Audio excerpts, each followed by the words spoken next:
حضرت لقمان سیاہ فام تھے۔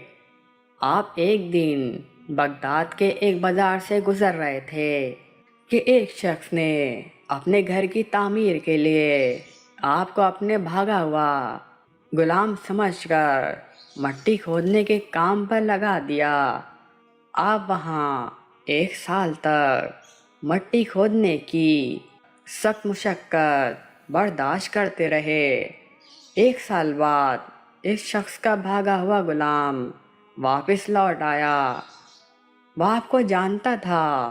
اس نے آپ کی جو حالت دیکھی تو آپ کے قدموں میں گر پڑا اور معافی مانگنے لگا۔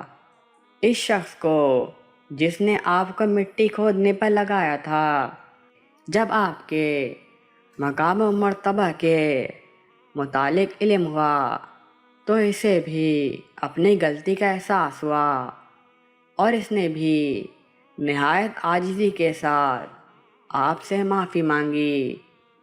آپ نے فرمایا کہ جو ہونا تھا وہ تو ہو چکا، اس کام میں بھی گھاٹے میں نہیں رہا، اور میں نے دنائی کے ساتھ ایک بہت قیمتی بات یہاں سے سیکھی ہے، اور وہ یہ ہے کہ اپنے سے کم کو کبھی مصیبت میں مبتلا نہیں کرنا چاہیے۔ میرا بھی ایک غلام ہے جس سے میں ہر قسم کے کام لیتا تھا۔ جب اس مشقت کو اٹھانے کے بعد مجھے معلوم ہو گیا کہ اس قسم کے کاموں سے کس قدر روحانی اور جسمانی تکلیف ہوئی، اب میں بھی اپنے غلام سے ہرگز ایسے کام نہ لوں گا جس سے اسے روحانی جسمانی تکلیف اٹھانی پڑے۔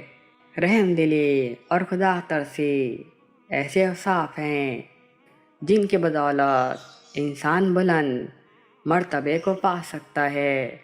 جب تک کوئی شخص تکلیف میں مبتلا نہ ہو وہ کسی دوسرے کی تکلیف کو سمجھ نہیں سکتا۔